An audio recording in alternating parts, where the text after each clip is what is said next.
Good morning. My name is Gordon Storr.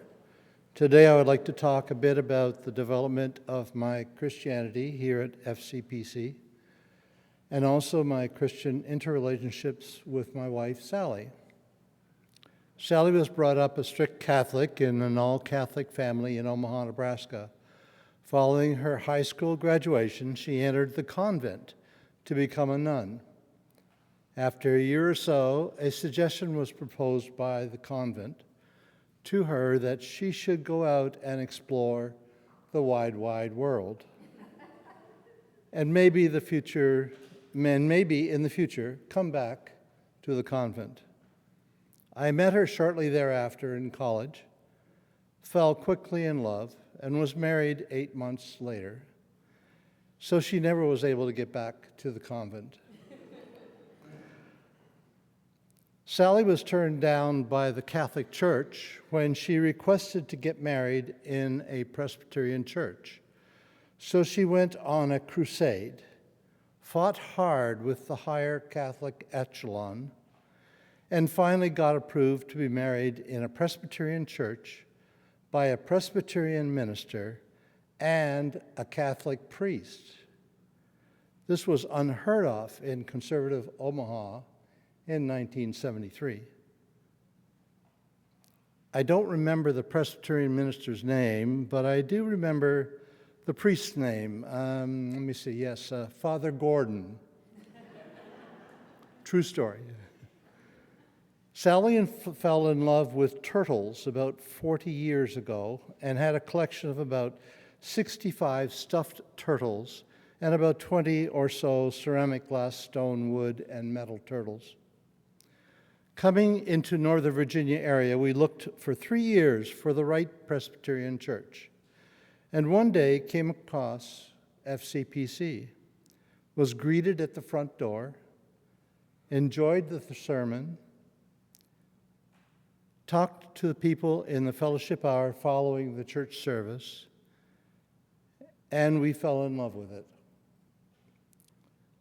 We would flip weekly between the Catholic Church service and the FCPC service, but after about 6 months, Sally sprung upon me out of the blue that she wanted to attend FCPC 99% of the time, maybe just a Christmas Eve service at the Catholic service. She fell in love with this church, with its friendliness, its openness, its acceptance of her being Catholic. She and I were ecstatic when the church accepted her as the head of kitchen position for 3.5 years, a very prestigious position in this church, and she loved the multiplicity of programs the church offered for her as well as our children.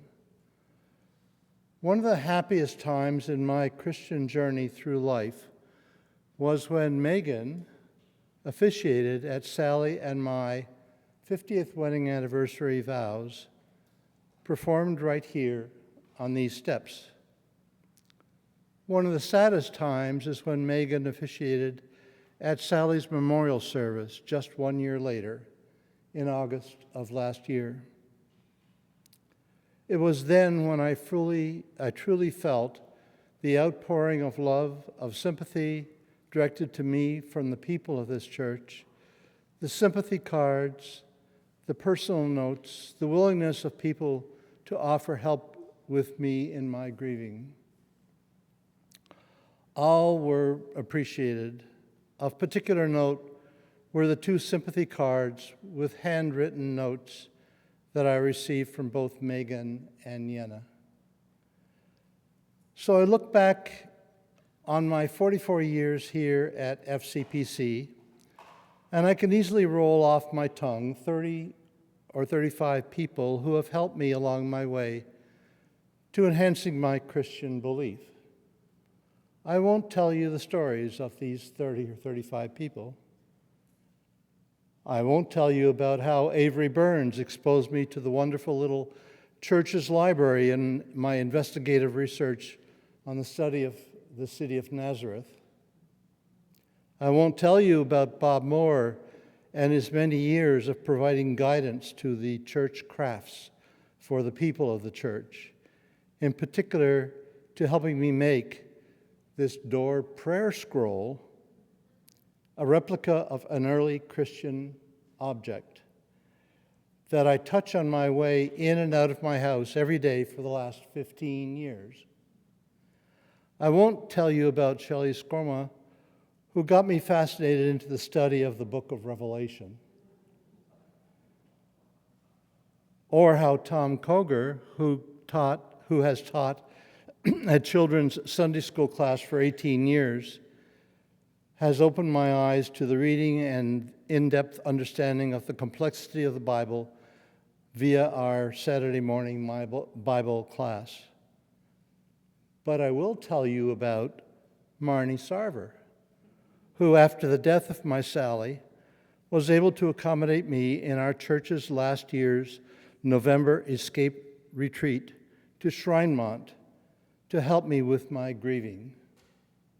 As a result of that, there is a story of my linking up with Chuck Hobby, a person who I've known for 40 years in this church, a fellow Buffalonian who had lost his wife, named Young, just 2 months after Sally had passed.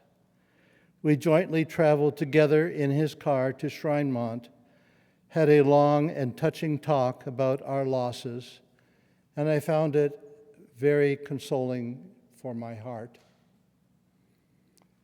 And a most touching story that I won't get heavily into too much is when Frank Burdett pulled me over at Shrinemont privately. He showed me a turtle medallion he had just picked up at a geocaching station just prior to his coming to Shrinemont. Its labeled name on the back of the medallion was Sally. He tracked it on the National Geocaching Database. It had been floating around the United States for 5 years, taken a 2,000-plus mile journey from the shores of Delaware to Kansas City, from southern Maine to northern South Carolina. But somehow, in my need, it arrived to greet me at this wonderful church's Shrinemont retreat. Coincidence? Hard to believe it was. Tears flowed freely from my eyes, not out of sadness, but happiness that the spirit of my Sally had found me in this wonderful place. Frank placed it back into the geocaching system that day, and the very next day the turtle had been found and was on its next journey across the United States. All this could not have happened without this church, without the caring of the people of this church. So I look out into this congregation and see the faces of many people I've known for many years, some for just a short time. But I also see some faces I do not recognize, some of you that are perhaps new, now sitting in the pews. To you, I would like to say that you are me 44 years ago, wondering about, inquiring about this church.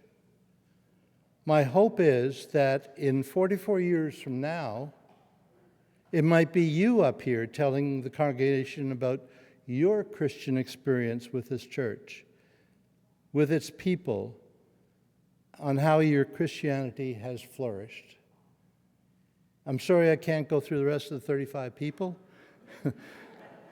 and maybe you're glad about that.